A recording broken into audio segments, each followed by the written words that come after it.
Hi, thanks so much for joining us for Florida Hospital's Healthy 100 web chat. I'm Jennifer Roberts. Today's topic is what you don't know but should about breast cancer. And joining us today is Dr. Olga Ivanov. She's the medical director of the Comprehensive Breast Health Center at Florida Hospital Celebration Health.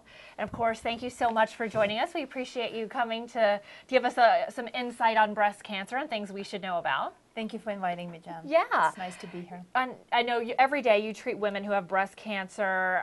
You see a lot of the inside track on some of the latest developments in breast cancer treatment. So hopefully we're going to touch on that a little bit today. And of course, we want to remind everybody watching, if you have questions for Dr. Ivanov, we would love to hear from you. Just type in your question. She'll answer it right here. And of course, we will try and get to as many of those as we can in the time that we have allotted for today.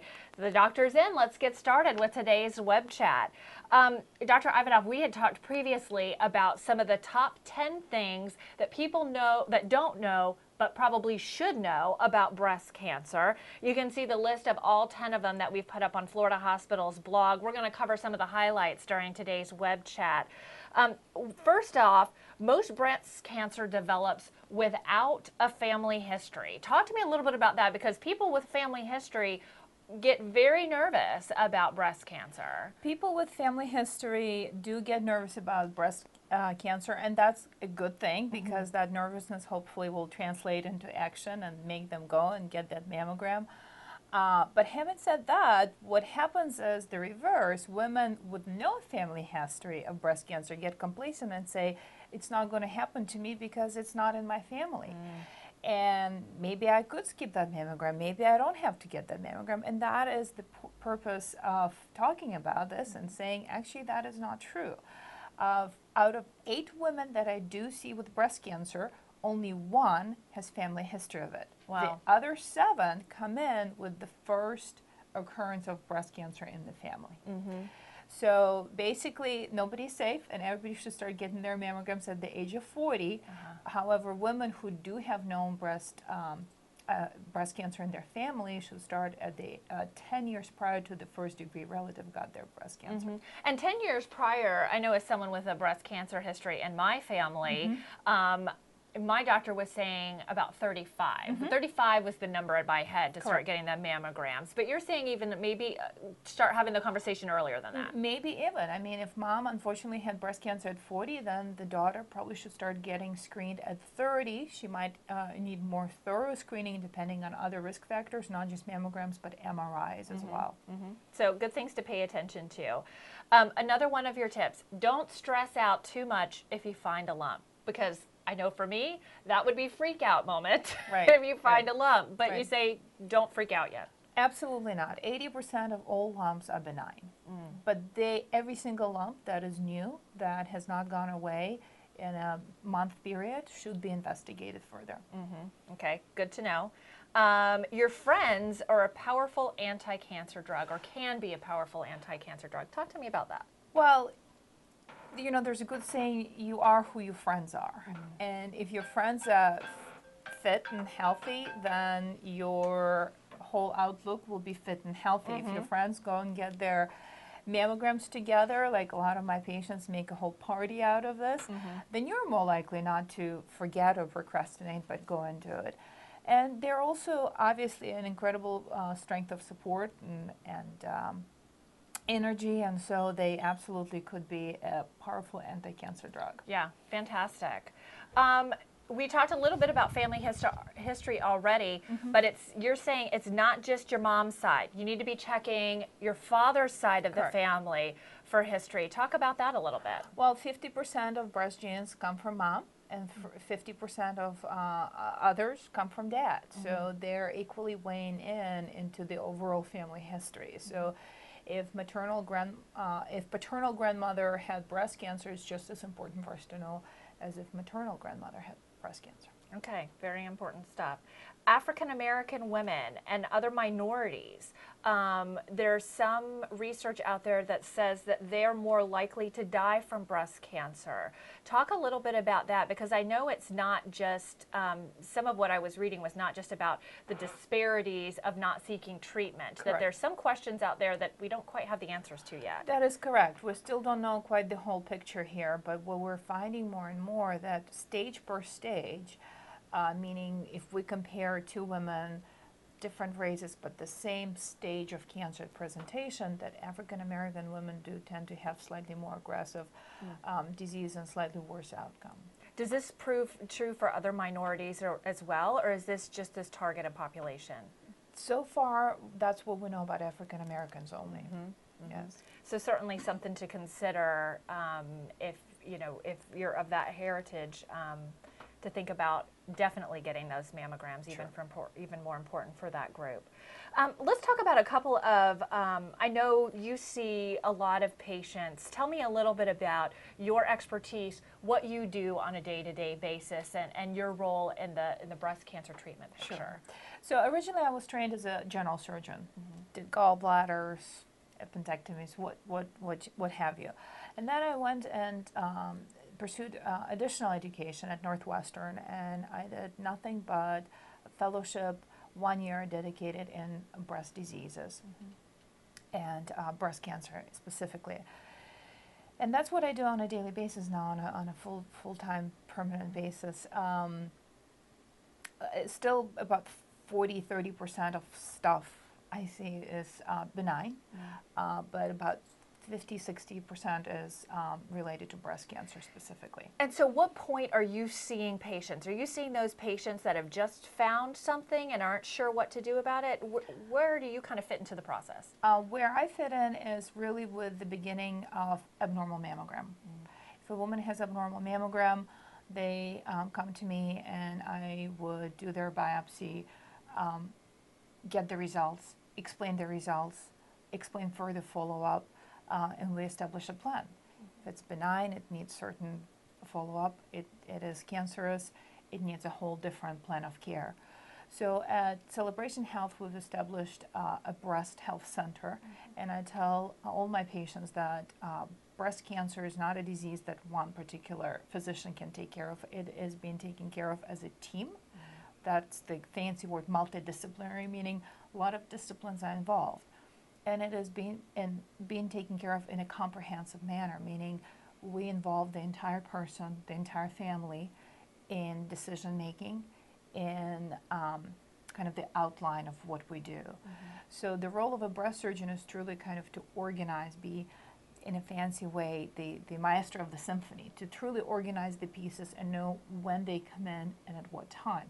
For certain women, if they face cancer diagnosis, they might start with surgery, then they might need chemotherapy, then they might need radiation.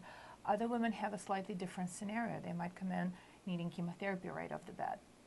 So all these things have to be decided, outlined. We do have a tumor board, multidisciplinary tumor board, where once a week we present all the new diagnosed women with breast cancer, and we decide in what sequence we go and what we do next, what our next steps are. Fantastic. And that, I would imagine, the position that you find yourself in, you hear about a lot of the latest developments in treating breast cancer. Let's talk about some of those some of the new, what are the latest and greatest out there when treating women with breast cancer? Well, just in general, I think majority of treatment is becoming more and more or less and less invasive, rather, more and more minimally invasive. And that is true for most diseases out there, if you think. And breast cancer is up there as well, with trying to give women the least invasive approach and most effective approach to treatment. So now, instead of giving chemotherapy to majority of women, we give chemotherapy to women when they absolutely need it, based on their own individualized cancer profile that we can figure out based on the tumor biology itself, on the exact genes that the tumor has. So we tailor the approach to that particular woman. Besides chemotherapy, there are other biological markers that are unique to that particular patient that we check for to decide whether or not to give certain treatments to that patient. And that has to do with chemotherapy. Surgery is becoming less and less invasive, smaller incisions, We pay much more attention now to cosmetic outcome because we realize breast cancer is very survivable. It has very good prognosis. And a year, 5 years, 10, 15 years, we don't want a woman to look down at the hideous, ugly scars that they have as a reminder of that breast cancer, but look at something that many times they come in with even, or come out of through this ordeal with better cosmetic outcomes that they came in with. Yeah. You know, they end up having there's a whole direction of surgery called oncoplastic surgery, meaning combining oncologic or cancer approach to surgery with plastics, with aesthetic, with beauty of this. Having cancer diagnosis does not exclude having a plastic approach to the breast. So that is kind of hot in the breast world. Yeah. And the other big thing that I'm particularly excited about that we were able to bring here to Central Florida as part of a study is intraoperative radiation. And that goes again with the idea that the treatments are becoming less painful and much more hassle-free. And instead of a traditional 6 weeks course of radiation that's given on a daily basis, Monday through Friday, for a select group of women who fit the trial criteria, we offer radiation that can be delivered in the operating room over about 10-15 minute period and right after the lumpectomy. So basically 2 treatments at the same time. And when a woman is waking up from anesthesia and is done, she's done with her cancer treatment most of the time. Wow. So, So traditionally, when you look at those radiation, a traditional radiation protocol, when you have a lump removed, what are women kind of going through with that? What's the traditional? You said 5 days of radiation over what kind of time frame? 6 weeks. 6 weeks. So it's a month. It's a long time. It's a long time commitment, and depending on where a woman is in her lifetime, when she's a working mom and she has to take care of kids and keep on a full-time job, it's a hassle. If it's a 95-year-old grandmother who has to be driven in by her grandkids to a treatment facility, it's a hassle. So it truly simplifies the pain, not necessarily the physical pain, but the emotional pain of radiation treatment. And certainly right now this is in a trial state. It's for a select group, as you mentioned, of women. So certainly something to think about or ask about. You know, you were talking about so much of cancer at this point is breast cancer is when you find a lump, it's not cancerous. You said so, and just a few minutes ago, you said so many women survive. The survival rate is very high. Do people still think of a breast cancer as, you know, as a death sentence? I mean, some people are very concerned. You say cancer, and it brings up all these emotions. Sure. Where do you see that in the women that you see each day? Every woman that walks into me with a brand new cancer diagnosis is panicked, rightfully so. And most of the time, I think they're really not panicked for themselves. They're panicked because who's going to take care of my child? Who's going to take care of my job, of my husband, et cetera, et cetera. They're the nucleus of the family. So when they hear the breast cancer diagnosis, they think first of the family. But what they have to truly realize is, and that is why we keep honing in on this early detection. It's only with early detection that we can deliver these pain-free, hassle-free, seamless treatments that women don't even realize that they've gone through cancer. Yeah, yeah. What are some of the most important things that you let your patients know after they've gotten that diagnosis and they come into your office for the first time? What are some of the most important things that they should know before leaving, before making any decisions about what they're going to do next? The most important thing I tell every woman with brand new cancer diagnosis is that it is a psychological emergency. Breast cancer is not a medical emergency. A woman has time to sit down to figure out A, where is she comfortable to be treated, B, who is she comfortable being treated by, to meet her team, to understand all her options, and not to go into the hysteria that is very common and very understandable of, I have breast cancer, take them both off. That's the most common statement I hear from every newly diagnosed woman with breast cancer. So I want women to take their time to educate themselves, to understand that there is no emergency and to do the right decision for themselves. And certainly I'm sure you've heard some of the latest in genetic testing and some of those things that you can kind of understand, or at least we think we can get a better understanding of who might have breast cancer, who might develop it at some point in their lifetime.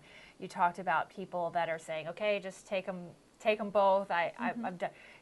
What kind of things do you tell people? Are you in favor of the testing? What advice do you give your patients? Well, for an appropriate population, if there are, what I say, enough red flags out there, and a woman meets that threshold of having 25% chance of having breast cancer due to genetic mutation, absolutely they should be tested.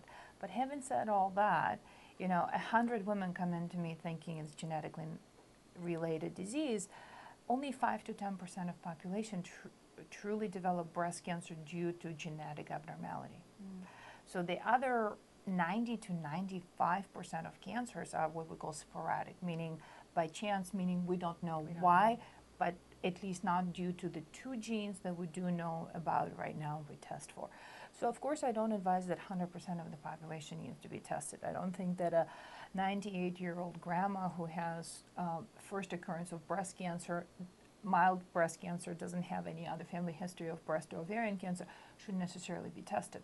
However, a young 30-year-old with a lot of family history around her with breast cancer absolutely is a candidate to be tested. So that's why you need to sit down with your breast surgeon, with your medical oncologist, and to figure out which category do you fit into.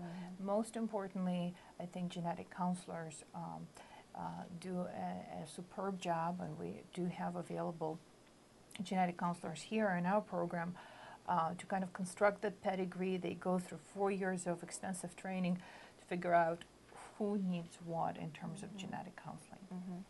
Great. I also wanted to touch on, too, just recently, Florida Hospital has made a significant commitment to women's services.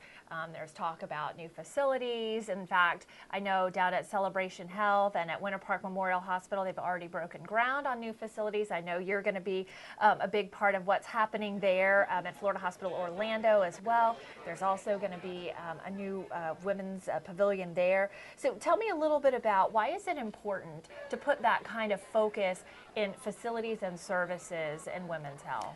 So this facility will truly let us put, the bang where our tongue is, or where our money is, or whatever the saying Bang for the buck, right? Bang for the buck, because what the truly comprehensive approach to breast cancer is when everything is done under one roof. So a woman will be able to come in, get her mammogram right there, not even 5 steps away, have a consult with her breast surgeon, with the plastic surgeon, with a medical oncologist. Down the line, have radiation oncology services available if she needs radiation treatment. So everything is done in one nucleus, and she kind of can identify that this is my breast center. It's not this just disjointed care that is so often and so commonly seen, where, when it is disjointed, geographically, I think many times it leads to disjointment of comprehension, of making it unified, of making it seamless.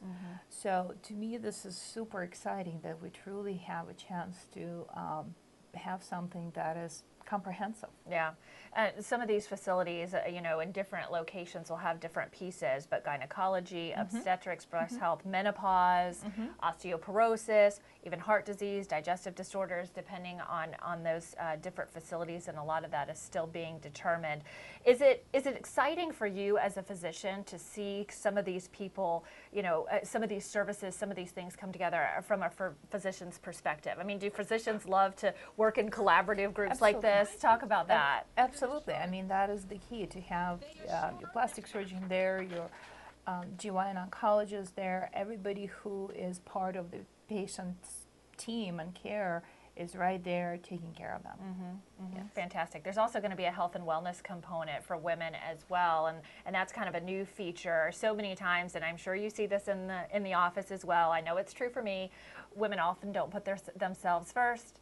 They put the kids, they put the husband, they put the job, everything else gets done first before they go get the mammogram, or before they take their own healthcare into concern. So Florida Hospital recently announced the kickoff of Healthy 100 Women, trying to get women to make that choice and make that commitment to get the mammogram or whatever treatment option you need. How important is it to encourage women to kind of go that route, make sure they get those screenings? It makes you or breaks you. It really does. If we still don't know how to 100% prevent breast cancer, but we do know for sure that if we do catch it early, it leads to very seamless treatment and 100% survival. Yeah. Yeah. Fantastic information. Dr. Ivanov, thank you so much for your time today. That's all the time we have for today for our Healthy 100 expert chat. Of course, thank you so much for all your expertise and information on breast health. And we want to let folks know, if you'd like to learn more about the Comprehensive Breast Health Center at Florida Hospital Celebration Health, or if you'd like to talk with Dr. Ivanov yourself, you can call 407-303-DOCS to learn more. And if you'd like to know some more about that health and wellness initiative as well, that's healthy100women.org, healthy100women.org. And if you liked our web chat, we'd love to have you come back for future episodes. We have them about once a month. You can find out more about what's upcoming by liking Florida Hospital on Facebook.